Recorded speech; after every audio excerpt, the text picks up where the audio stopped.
Hello everyone, आप सभी का फिर से स्वागत है। ये एनसीईआरटी हिस्ट्री का डिस्कशन है। देखिए, आज का टॉपिक है ऐतिहासिक स्रोत अध्याय 1। सबसे पहले विषय विस्तार के बारे में डिस्कस कर लेते हैं। सामान्य परिचय के बारे में देखेंगे। इसके बाद पुरातात्विक स्रोत, प्राचीन इतिहास के स्रोत जिसमें साहित्यिक साक्ष्य, विदेशी विवरण, पुरातात्विक साक्ष्य, सिक्के, अभिलेख, प्रमुख अभिलेख व शासक, अभिलेखों में प्रयुक्त लिपियां जैसे ब्राह्मणी, खरोष्टी, यूनानी एवं आर्मेयिक लिपि, इन सभी को कवर करेंगे। इसके बाद पुरातात्विक स्तंभ, अभिलेख व उनके स्थान, साहित्यिक स्रोत, वेद, उपवेद व उनकी विशेषता, वेदांग, विदेशी विवरण, चीनी लेखकों का वर्ण, इन सभी को कवर करेंगे। देखिए, इतिहास का अगर आप स्टडी कर रहे हैं तो सबसे पहले आपको यह जानना जरूरी हो जाता है कि इतिहास किसे कहते हैं। याद रखिएगा, किसी व्यक्ति, समाज अथवा देश से संबंधित महत्वपूर्ण, विशिष्ट व सार्वजनिक क्षेत्र की घटनाओं, तथ्यों आदि का कालक्रमिक विवरण इतिहास कहलाता है। इतिहास किसे कहते हैं? किसी व्यक्ति, समाज अथवा देश से संबंधित महत्वपूर्ण, विशिष्ट व सार्वजनिक क्षेत्र की घटनाओं, तथ्यों आदि का कालक्रमिक विवरण इतिहास कहलाता है। इतिहास किसी समाज विशेष की सामाजिक, सांस्कृतिक, राजनैतिक व आर्थिक स्थिति तथा इन स्थितियों में समय के साथ साथ होने वाले परिवर्तनों को भी प्रस्तुत करता है। पुरातात्विक स्रोत, इसके बारे में डिस्कस कर लेते हैं। किसी देश अथवा स्थान का इतिहास जानने के लिए तथा उसके उचित विश्लेषण में पुरातात्विक साक्ष्यों और स्रोतों की महत्वपूर्ण भूमिका होती है। पुरातात्विक साक्ष्यों के अंतर्गत अभिलेख, सिक्के, स्मारक, भवन, मूर्तियां, बर्तन आदि शामिल किए जाते हैं। अधिकांश पुरातात्विक साक्ष्य प्राचीन टीलों की खुदाई से प्राप्त किए जाते हैं। ये टीले क्या होते हैं? टीले धरती की सतह के उस उभरे हुए भाग को कहते हैं जिसके नीचे पुरानी बस्तियों के अवशेष जो है विद्यमान होते हैं। ये कई प्रकार के हो सकते हैं, जैसे एकल सांस्कृतिक, मुख्य सांस्कृतिक और बहुसांस्कृतिक। प्राचीन टीलों अथवा स्मारकों का उत्खनन कर वहां से प्राप्त वस्तुओं और कलाकृतियों के आधार पर क्रमिक ऐतिहासिक विश्लेषण करना पुरातात्विक विज्ञान कहलाता है, आर्कियोलॉजी कहलाता है।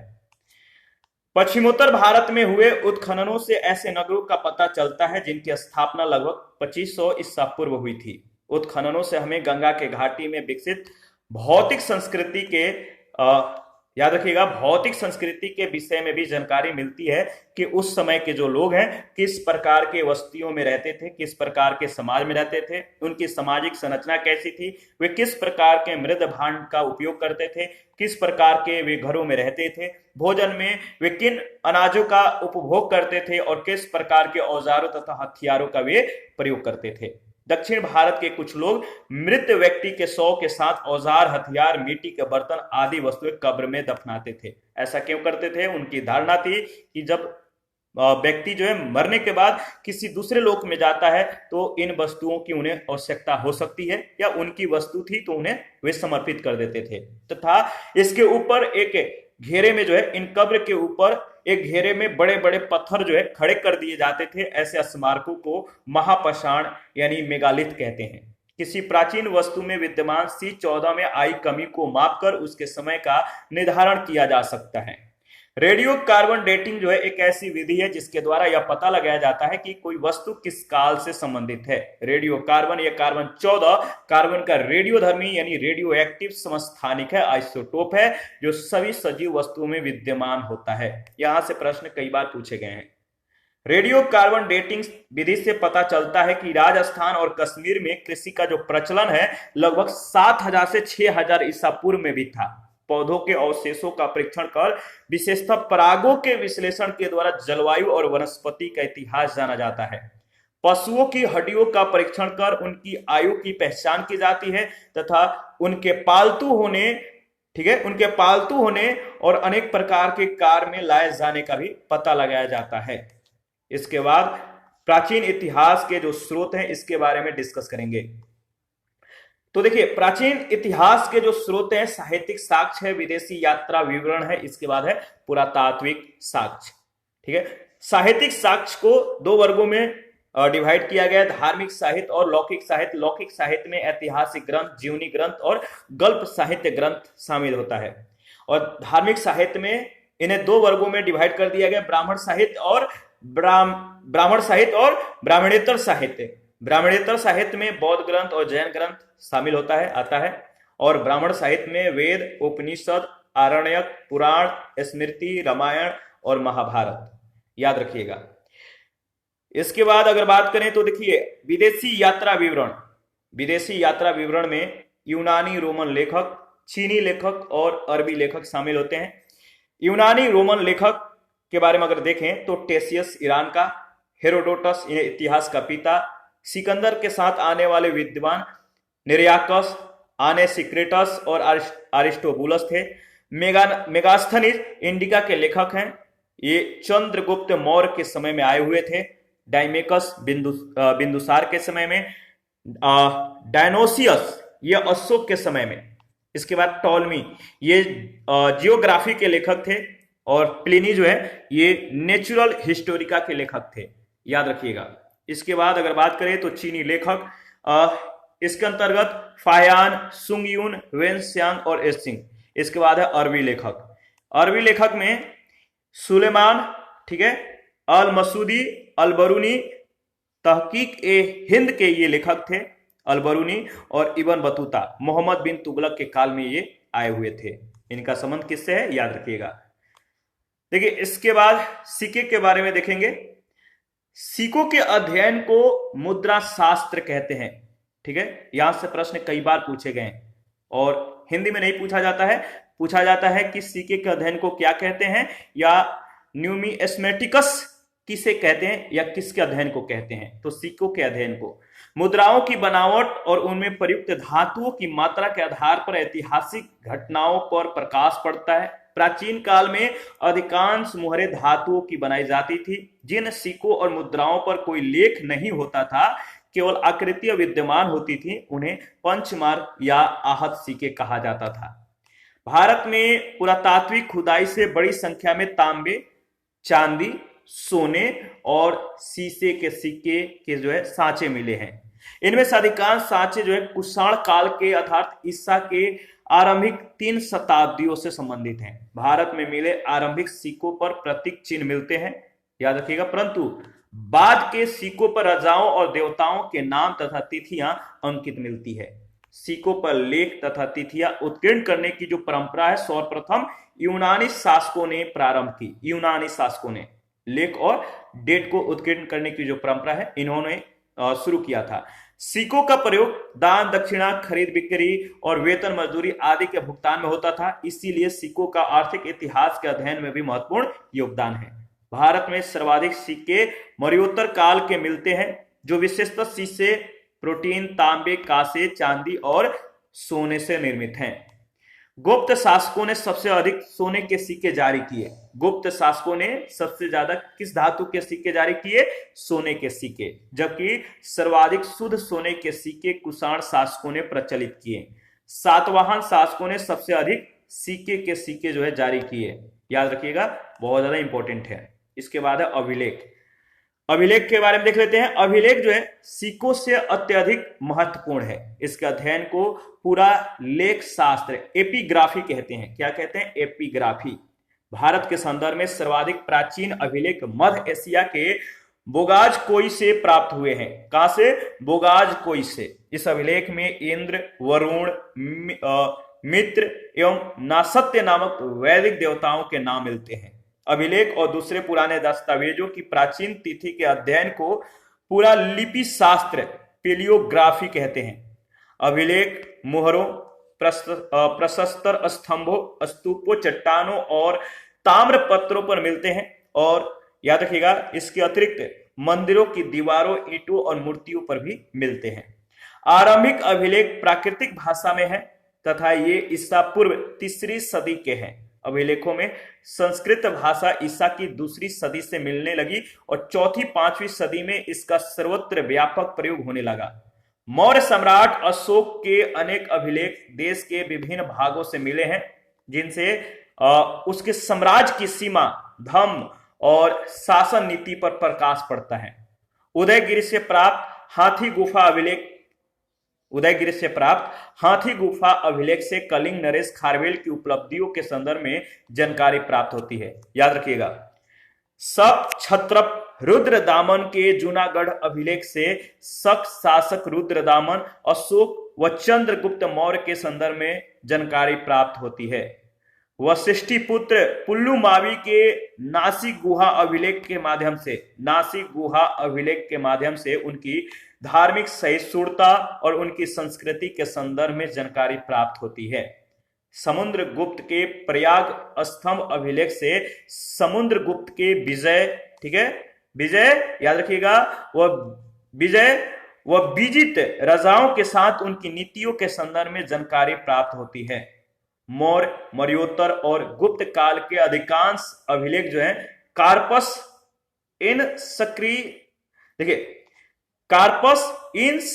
इंस्क्रिप्शोनम इंडिकारम नामक ग्रंथमाला में संकलित कर प्रकाशित किए गए हैं। किसमें? कार्पस इंस्क्रिप्शोनम इंडिकारम नामक ग्रंथमाला में। सबसे पुराने अभिलेख हड़प्पा संस्कृति के मोहरों पर मिलते हैं। ये लगभग 2500 यानी 2500 ईसा पूर्व के हैं। हड़प्पा संस्कृति के अभिलेख अभी तक जो है पढ़े नहीं जा सके हैं। ये भाव चित्रात्मक लिपि में लिखे गए हैं। किस लिपि में? भाव चित्रात्मक, जिसमें विचारों और वस्तुओं को चित्रों के रूप में जो है व्यक्त किया जाता था। सबसे पुराने अभिलेख जो पढ़े जा चुके हैं वे ईसा पूर्व 3री सदी के अशोक के अभिलेख हैं। इन अभिलेखों को पढ़ने में सर्वप्रथम सन 1837 में जेम्स प्रिंसेप को सफलता मिली। यहां से कई बार जो है प्रश्न पूछे गए। जेम्स प्रिंसेप याद रखिएगा, जो उस समय बंगाल में ईस्ट इंडिया कंपनी की सेवा में ऊंचे पद पर ये कार्यरत थे। इससे पहले याद रखिएगा जो प्रमुख अभिलेख व शासक हैं, हाथी गुफा अभिलेख का जो संबंध है वो है कलिंग नरेश खारवेल से, बहुत ज्यादा इंपॉर्टेंट है। एहोल अभिलेख का संबंध पुलकेशिन सेकंड से, द्वितीय से। नासिक अभिलेख का संबंध गौतमी बलश्री से। जूनागढ़ अभिलेख का जो संबंध है रुद्र दामन से। प्रयाग स्तंभ अभिलेख का जो संबंध है समुद्रगुप्त से।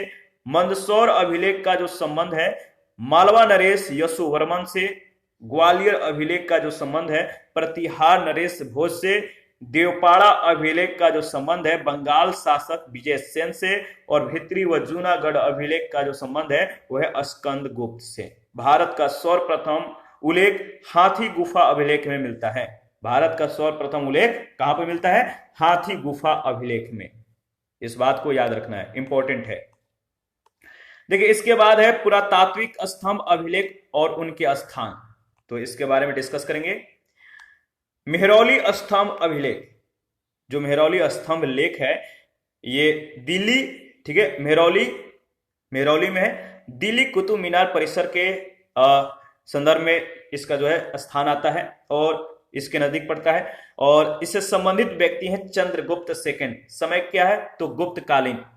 यह स्तंभ, यह जो मेहरौली स्तंभ है, यह स्तंभ चंद्रगुप्त द्वितीय के वैष्णव होने, वंगा, विजय और सप्त सिंधु के समीप विभिन्न राजाओं के समूह से युद्ध और विजय के विवरण प्रदान करता है। मूलतः जो यह स्तंभ है विष्णुपद पहाड़ी पर स्थापित था, जिसके बाद में क्या किया गया, जिसको बाद में दिल्ली के किसी शासक के द्वारा यहाँ यानी दिल्ली में जो है स्थापित करवाया गया था। इसके बाद है प्रयाग प्रशस्ति यानी स्तंभ लेख। प्रयाग प्रशस्ति जो स्थल है उत्तर प्रदेश के प्रयागराज। संबंधित व्यक्ति हैं समुद्रगुप्त। समय है गुप्तकालीन। अगर बात करें तो अभिलेख की जो विषय वस्तु है प्रयाग प्रशस्ति का, संस्कृत में रचित यह प्रशस्ति मूलतः एक कह सकते हैं अशोक स्तंभ पर अंकित है, जो समुद्रगुप्त के द्वारा 200 ईस्वी में कौशांबी से प्रयाग लाया गया था। इस पर समुद्रगुप्त के दरबारी कवि हरिसेन ने काव्यात्मक शैली में समुद्रगुप्त के वंश परिचय, उसकी विजयों और राज विस्तार का जो है वर्णन किया है। इसके बाद है तीसरा बौद्ध स्तंभ लेख। कहां पर है? तो इसका जो संबंधित स्थल है भरहुत, सतना, मध्य प्रदेश। संबंधित व्यक्ति हैं राजा वासुदेव। समय क्या है? तो शुंग काल। और अभिलेख की जो विषय वस्तु है, इस अभिलेख से शुंग वंश के विषय में जानकारी प्राप्त होती है। इसके बाद है मथुरा स्तंभ लेख। मथुरा स्तंभ लेख, मथुरा उत्तर प्रदेश। संबंधित व्यक्ति हैं चंद्रगुप्त सेकंड। समय क्या है? तो गुप्तकालीन है। और इसकी विषय वस्तु क्या है? यह प्रथम गुप्त अभिलेख है। यह प्रथम गुप्त अभिलेख है जिसमें गुप्त संवत का प्रथम वर्ष वर्णित है। इस स्तंभ लेख के द्वारा वैष्णव धर्म के अनुयायी जो है प्राप्त, ये याद रखिएगा, जो वैष्णव धर्म के अनुयायी थे, गुप्त सम्राट थे, इनकी धार्मिक सहिष्णुता पर प्रकाश पड़ता है। इसमें माहेश्वर समुदाय के उदिताचार्य का भी वर्ण है। इसके बाद है गरुड़ स्तंभ लेख, ठीक है, गरुड़ स्तंभ लेख, बेसनगर विदिशा मध्य प्रदेश। और संबंधित जो व्यक्ति हैं, भागभद्र होलियोडोरस इंडो ग्रीक शासक एंटियालकीडस का राजदूत। और संबंधित जो समय है शुंग काल से है। इसमें दो अभिलेख उत्कीर्ण है। एक अभिलेख में हेलियोडोरस को वासुदेव का अनुयायी बताते हुए उसके द्वारा स्तंभ के निर्माण का वर्ण है, और दूसरे अभिलेख में महाभारत के एक श्लोक का उल्लेख मिलता है। इसके बाद है एरण स्तंभ लेख।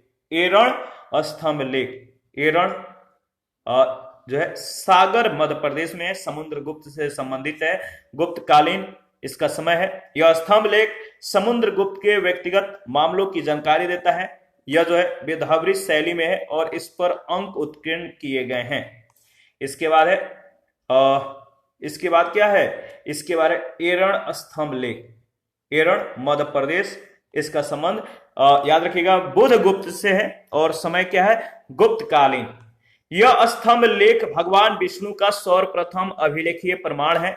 इसमें भगवान विष्णु की महिमा में महाराजा मातृ विष्णु और धन विष्णु के द्वारा ध्वज स्तंभ के निर्माण का उल्लेख है। इसमें सप्ताह के दिनों के नामों का प्रारंभिक उल्लेख किया गया है। इसके बाद है भित्री स्तंभ लेख।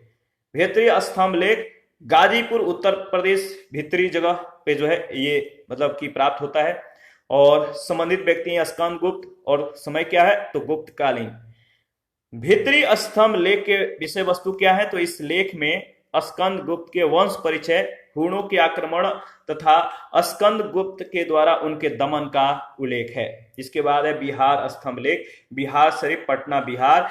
संबंधित व्यक्ति हैं स्कंद गुप्त, समय है गुप्तकालीन। इस स्तंभ पर कोई तिथि अंकित नहीं है। इस पर स्कंद गुप्त तक के जो है गुप्त शासकों तथा कुछ पदाधिकारियों का उल्लेख है। इस पर स्कंद गुप्त तक की गुप्त शासकों और कुछ पदाधिकारियों का उल्लेख मिलता है। इसके बाद है बिलसड़ स्तंभ लेख। बिलसड़ स्तंभ लेख, बिलसड़ एटा उत्तर प्रदेश में है। कुमार गुप्त वंश से जो है ये संबंधित है और समय क्या है गुप्तकालीन। इस अभिलेख में गुप्त संवत 96 अंकित है, 96, 415 ईस्वी अंकित है तथा कुमार गुप्त तक के, याद रखिएगा कुमार गुप्त जो कुमार गुप्त हैं इनके गुप्त शासकों का जो है कुमार गुप्त तक के जो गुप्त शासक हैं इनका उल्लेख है। इसी अभिलेख में ध्रुव शर्मा नामक जो है एक ब्राह्मण के द्वारा काकतीय मंदिर और धन संघ के निर्माण का उल्लेख भी मिलता है। इसके बाद है एरण स्तंभ लेख, एरण मध्य प्रदेश। संबंधित व्यक्ति हैं भानुगुप्त, समय है गुप्तकालीन और इसकी विषय वस्तु है 510 ईस्वी के इस अभिलेख में भानुगुप्त को विश्व का सर्वश्रेष्ठ वीर कहा गया है तथा हूणों के विरुद्ध युद्ध करते समय उसके मित्र गोपराज की मृत्यु तथा उसके पश्चात गोपराज की पत्नी से जो पत्नी है गोपराज की मृत्यु और उसकी जो गोपराज की पत्नी है इनके सती होने का जो है इसमें उल्लेख मिलता है, तो याद रखिएगा। इसके बाद है तालगुंडा स्तंभ लेख। तालगुंडा स्तंभ लेख और जो स्थान है मैसूर कर्नाटक शिमोगा। संबंधित व्यक्ति हैं शांति वर्मन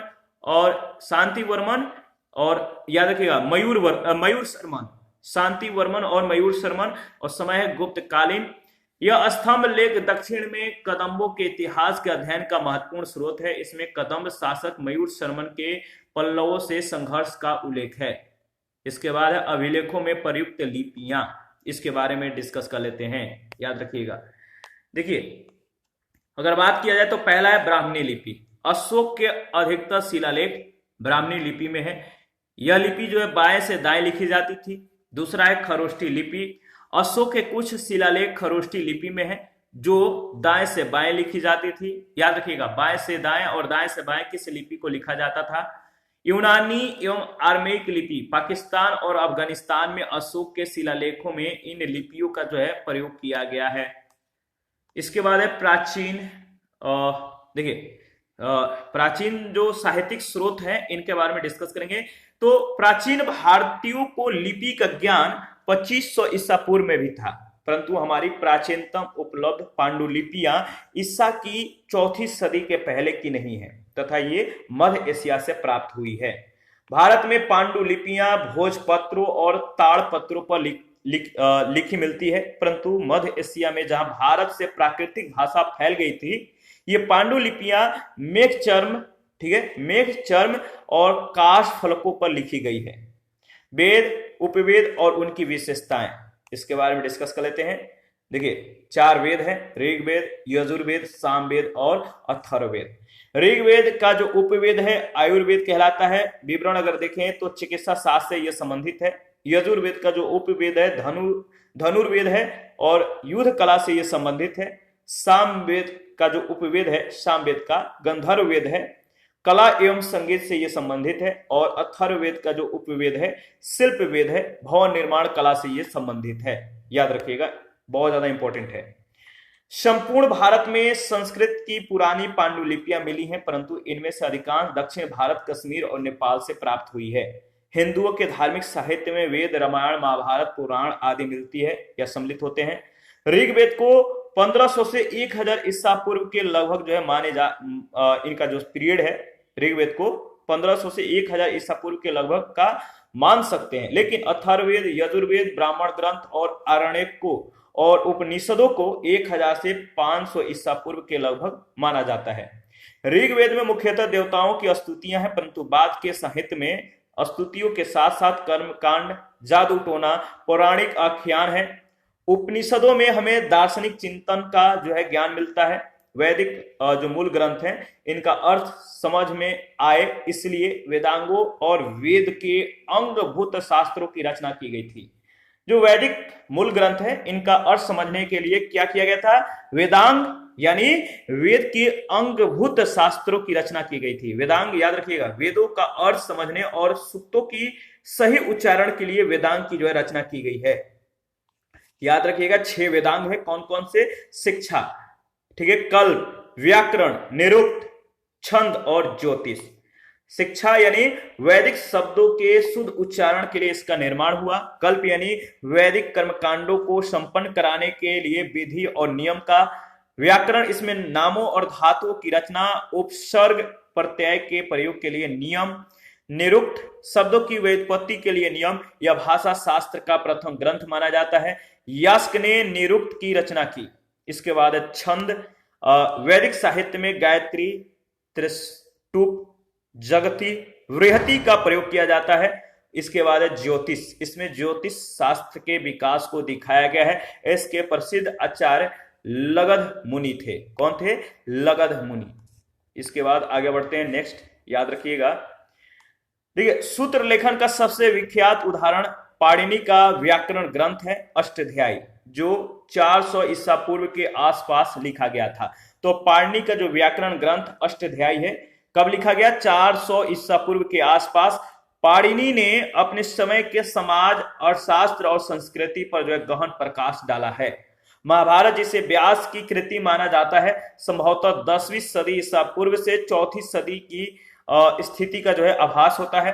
पहले इसमें केवल 8800 श्लोक थे और इसका नाम जो है जय संहिता था। पूछा जाता है कि किसका नाम जय संहिता है? तो महाभारत, याद रखिएगा इसका पुराना नाम है जय संहिता, जिसका अर्थ होता है विजय संबंधी संग्रह ग्रंथ। विजय संबंधी संग्रह ग्रंथ। कालांतर में इसके श्लोकों की संख्या बढ़कर जो है 24,000 हो गई, ठीक है। और तदनुसार अगर बात करें तो यह सहस्त्री संहिता या महाभारत कहलाने लगा। इससे तत्कालीन राजनीतिक, सामाजिक और धार्मिक स्थिति का ज्ञान होता है। वाल्मीकि रामायण में मूलतः 6000 श्लोक थे जो बढ़कर 12000 श्लोक हो गए। वर्तमान में इसमें 24000 श्लोक हो गए हैं। इसकी रचना संभवतः ईसा पूर्व 5वीं सदी के आरंभ से जो है मतलब हुआ था, जिसकी रचना महाभारत के बाद हुई प्रतीत होती है। राजाओं के द्वारा कराए जाने वाले अनुष्ठान और 3 उच्च वर्णों के धनाढ़ पुरुषों के द्वारा किए जाने वाले अनुष्ठान व सार्वजनिक यज्ञों के विधि विधान स्रोत सूत्रों में दिए गए हैं।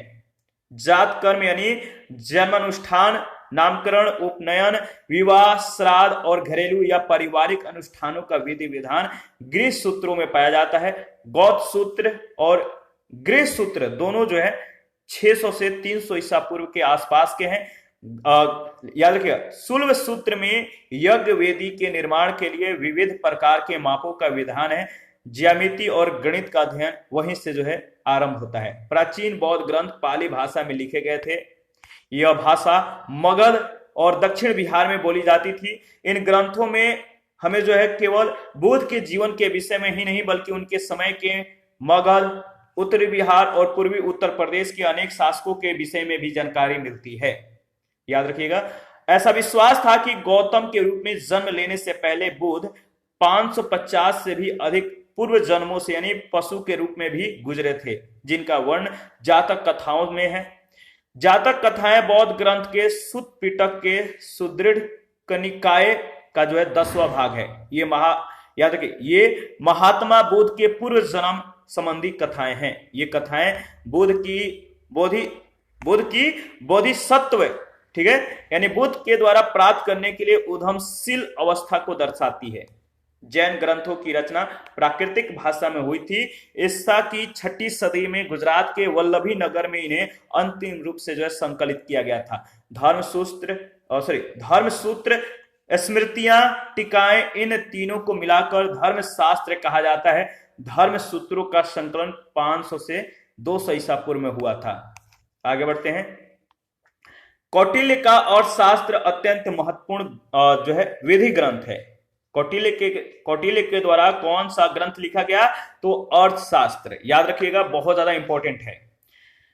देखिए, यह 15 अधिकरणों या खंडों में विभक्त है। अर्थशास्त्र कौटिल्य के द्वारा जो लिखा गया है अर्थशास्त्र, इसको 15 अधिकरणों या खंडों में विभक्त कर दिया गया है। इसमें प्राचीन भारतीय राजतंत्र और अर्थव्यवस्था के अध्ययन के लिए महत्वपूर्ण सामग्री मिलती है। कालिदास ने काव्य और नाटक लिखे हैं, जिनमें अभिज्ञान शाकुंतलम जो है सबसे प्रसिद्ध है। अभिज्ञान शाकुंतलम। कुछ प्राचीनतम तमिल ग्रंथ भी हैं जो संगम साहित्य में संकलित हैं। राजाओं के द्वारा संरक्षित विद्वान केंद्रों में एकत्र होकर कवियों और भाटों ने 3-4 सदियों में जो है इस साहित्य का सृजन किया था। ऐसी साहित्य सभा को जो है संगम कहते थे। इसीलिए इस समय लिखे गए संपूर्ण साहित्य संगम साहित्य के नाम से प्रसिद्ध हो गए। संगम ग्रंथ वैदिक ग्रंथों से, विशेषकर ऋग्वेद से विभिन्न, मतलब कह सकते हैं कि भिन्न है। इनमें दोनों में डिफरेंट है। ये धार्मिक ग्रंथ नहीं है। इसके अंतर्गत अनेक कवियों ने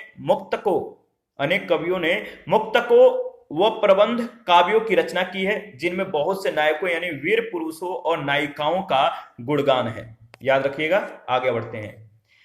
इसके बाद देखिए, संगम साहित्य के जो प्रमुख ग्रंथ हैं, तोल्काप्पियम है, शिल्पाधिकारम है और मणिमेखले है। याद रखिएगा, यहां से प्रश्न कई बार पूछे गए हैं, बहुत ज्यादा इंपॉर्टेंट है। देखिए, संगम ग्रंथों में बहुत से नगरों का उल्लेख मिलता है। इनमें उल्लेखित कावेरीपट्टनम का समृद्धिपूर्ण अस्तित्व पुरातात्विक साक्ष्य से प्रमाणित हुआ। ईसा की आरंभिक सदियों में प्रायद्वीपीय तमिलनाडु के लोग सामाजिक, आर्थिक और राजनीतिक जीवन का अध्ययन के लिए संगम साहित्य एकमात्र प्रमुख स्रोत है। तो ईसा की आरंभिक सदियों में प्रायद्वीपीय तमिलनाडु के लोगों के सामाजिक, आर्थिक और राजनीतिक जीवन के अध्ययन के लिए एकमात्र जो प्रमुख स्रोत है संगम साहित्य है। इसके बाद विदेशी विवरण, इसके बारे में डिस्कस कर लेते हैं।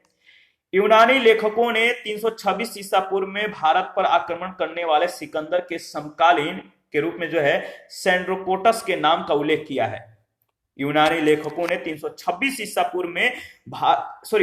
पूर्व या ईस्वी पूर्व भारत पर आक्रमण करने वाले सिकंदर के समकालीन के रूप में सेंड्रोकोटस के नाम का उल्लेख किया गया है। यूनानी विवरणों में सेंड्रोकोटस और चंद्रगुप्त मौर्य, जिनके राज्यारोहण की तिथि 322 ईसा पूर्व निर्धारित की गई है, एक ही व्यक्ति थे। यह पहचान प्राचीन भारत के तिथि क्रम के लिए जो है सुदृढ़ आधारशिला बन गई। इसके बाद चीनी लेखकों का वर्ण, इसके बारे में डिस्कस करेंगे। देखिए, पहला है फाहियान। समय क्या है? तो 399 से 414 ईस्वी। रचनाएं हो क्यों की भारत की तत्कालीन का विवरण, राजनैतिक, सामाजिक और धार्मिक दशाएं। यात्री विवरण में देखिए जो फाहियान है इनके यात्री विवरण के बारे में देखें तो फाहियान ने अपनी 15 वर्ष की भारत यात्रा में प्रमुख नगरों, बौद्ध ग्रंथ के पवित्र स्थलों का भ्रमण किया। ठीक है, उसने चंद्रगुप्त द्वितीय, जिस मतलब नाम का उल्लेख नहीं है, तो उसने चंद्रगुप्त द्वितीय के द्वारा शासित मध्य प्रदेश का विस्तृत वर्णन किया है। इसने गुप्तकालीन दंड विधान, कृषि उपज पर कर, मध्य प्रदेश में ब्राह्मण धर्म की प्रधानता, धनी व्यक्तियों के द्वारा मंदिर, विहार, निःशुल्क पुण्यशालाओं तथा औषधशालाओं, जो औषधि हैं, औषध जहां मिलते हैं, औषधशालाओं के निर्माण की जो है जानकारी दी है। उसने पाटलिपुत्र में स्थित सम्राट अशोक के राजप्रसाद की भव्यता से प्रभावित होकर इसे देव निर्मित बताया है। इसके बाद है सुंग यून 512 से 13 ईस्वी। देखिए, इसने बिहार और बंगाल की तत्कालीन राजनीतिक, आर्थिक और धार्मिक स्थितियों का उल्लेख किया है। इसके बाद है वेन स्यांग, इनका समय 629 से 645। शिव की पाश्चात्य संसार लेख है। वेन सांग ने लगभग 16 वर्ष जो है भारत की यात्रा की, यहाँ प्रवास किया। उसने विश्व के प्रसिद्ध नालंदा विश्वविद्यालय में अध्ययन भी किया, यहाँ के ज्ञान और शिक्षण के उच्च स्तर की प्रशंसा की। उसके जो यात्रा विवरण है, यात्रा विवरण में सम्राट हर्षवर्धन के शासनकाल, तत्कालीन जो है भारत की राजनीतिक सांस्कृतिक जो दशा है, इसका विस्तृत उल्लेख है। उसने कनौज यानी हर्ष की राजधानी का नगर वर्ण, हर्ष की दानशीलता, समाज में विभिन्न जातियों उपजातियों, प्रयाग के एक बड़े समारोह यानी शायद कुंभ, गंगा, याद रखिएगा, शायद कुंभ, गंगा जल की पवित्रता आदि का वर्णन किया है। इसके बाद एत सिंह, समय 671 से 693 ईस्वी। प्रसिद्ध बौद्ध भिक्षुओं की ये आत्मकथाएं हैं। एत सिंह ह्वेनसांग के चीन लौटने के बाद भारत आया था। उसने बंगाल के ताम्रलिप्ति यानी वर्तमान ताम्लुक जो है, याद रखिए ताम्लुक, 3 वर्षों तक संस्कृत का अध्ययन किया। बोध गया, नालंदा, वैशाली, कनौज, श्रावस्ती, कपिल वस्तु आदि स्थानों की इसने यात्रा की। अपनी यात्रा वृत्तांत में उसने नालंदा एवं विक्रमशिला विश्वविद्यालय की शिक्षा प्रणाली, हर्षकालीन समाज तथा तत्कालीन भारत में प्रचलित बौद्ध धर्म के 4 संप्रदायों का उल्लेख किया है। एत सिंह चीन वापस जाते समय अपने साथ बौद्ध त्रिपिटका की जो है 400 प्रतियां ले गया। इसके बाद है मातवेन लिन, समय है 7वीं शताब्दी। इसने हर्षवर्धन के पूर्वी भारत पर आक्रमण अभियान का वर्णन किया है। इसके बाद चाउ जुक्वा, समय है 1225 से 1254 ईस्वी। चूफांची, याद रखिएगा, और इसमें जो है 13वीं शताब्दी के चीनी अरबी व्यापार का जो है विवरण प्राप्त होता है। देखिए, चंद्रगुप्त मौर्य के दरबार में दूत बनकर आए मेगास्थनीज की इंडिका उन उद्धरणों के रूप में सुरक्षित है जो अनेक व्याख्या लेखों की जो है रचनाओं में आए हैं। तो प्रख्यात कह सकते हैं, प्रख्यात लेखकों की रचनाओं में आए हैं। हेरोडोटस को इतिहास का पिता कहा जाता है। इन्होंने हिस्टोरिका नामक पुस्तक की रचना की थी। यूनानी भाषा में, याद रखिएगा, यूनानी भाषा में लिखी गई पेरिप्लस ऑफ द एरिथ्रियन सी और टॉलमी की जियोग्राफी नामक पुस्तकों में प्राचीन भूगोल और वाणिज्य के अध्ययन के लिए पर्याप्त महत्वपूर्ण सामग्री मिलती है। पेरिप्लस ऑफ द एरिथ्रियन सी 80 ईस्वी से 115 ईस्वी के मध्य किसी अज्ञात लेखक ने लिखी थी, जिसमें लाल सागर, फारस की खाड़ी और हिंद महासागर में होने वाले रोमन व्यापार का वृत्तांत दिया गया है। टॉलमी की जियोग्राफी 150 ईस्वी के आसपास की जो है मानी जाती है। प्लिनी को नेचुरलिस हिस्टोरिका ईसा की पहली सदी की है। तो जो प्लिनी है, इनकी नेचुरलिस हिस्टोरिका ईसा की पहली सदी की है, याद रखिएगा, और यह लैटिन भाषा में है। यह हमें भारत और इटली के बीच होने वाले व्यापार की जानकारी देता है। कॉस्मस इंडिका प्लेटस, यह यूरोपीय यात्री था जो 535 ईस्वी में भारत आया था। क्रिश्चियन टोपोग्राफी नामक ग्रंथ की रचना की, जिसमें भारत श्रीलंका के व्यापारिक संबंधों का जो है मतलब कि संबंधों को दर्शाता है। सुलेमान यह 9वीं शताब्दी में भारत आया था, जिसने पाल व प्रतिहार शासकों के विषय में जो है वर्णन किया था। अल मसूदी, यह जो है अल मसूदी जो है 941 ईस्वी से 943 ईस्वी तक भारत में रहा। उसने राष्ट्रकूट शासकों का विजय की या विषय में जो है लिखा। राष्ट्रकूटों के विषय में किसने लिखा? अल मसूदी ने। इसके बाद है अल बरूनी। अल बरूनी महमूद गजनवी का समकालीन था। इसने तहकीक ए हिंद यानी किताब उल हिंद की रचना की, जिसमें भारत के निवासियों की तत्कालीन दशा का जो है वर्णन किया है। इसके बाद इस पर आधारित एमसीक्यूज हैं, तो देख लेते हैं, इंपॉर्टेंट है। पहला प्रश्न पूछा गया है कि निम्नलिखित में से किन स्रोतों से भारतीय इतिहास के विषय में हमें जानकारी प्राप्त होती है? तो आपको मालूम है, साहित्यिक एवं पुरातात्विक साक्ष्यों से, ऐतिहासिक एवं समसामयिक ग्रंथों से, विदेशी यात्रियों के विवरण से, यानी उपयुक्त सभी से। डी ऑप्शन बिल्कुल करेक्ट ऑप्शन है। सेकंड, अधोलिखित अभिलेखों को उनके शासकों के द्वारा सुमेलित कीजिए। तो चलिए सुमेलित करते हैं। इसका सही जवाब क्या होगा? तो देखिए, हाथी गुफा का जो अभिलेख है, हाथी गुफा अभिलेख, इनका संबंध है खारवेल से। इसके बाद आपका जूनागढ़ जो अभिलेख है, इसका संबंध है रुद्रदामन से। प्रयाग स्तंभ लेख का जो संबंध है समुद्रगुप्त से। और एहोल अभिलेख का जो संबंध है पुलकेशिन द्वितीय से। थर्ड नंबर है, स्यूकी नामक यात्रा विवरण निम्नलिखित में से किससे संबंधित है? स्यूकी नामक यात्रा विवरण निम्नलिखित में से किससे संबंधित है? तो ह्वेनसांग से। सर्वप्रथम 1837 ईस्वी में अशोक के अभिलेख को किसके द्वारा पढ़ा गया? अशोक के अभिलेख को किसने 1837 ईस्वी में पढ़ा था? तो जेम्स प्रिंसेप। याद रखिएगा, यह प्रश्न कई बार पूछा गया है। 5 नंबर, अशोक के नाम का स्पष्ट उल्लेख अधोलिखित अभिलेखों में से किसमें प्राप्त होता है?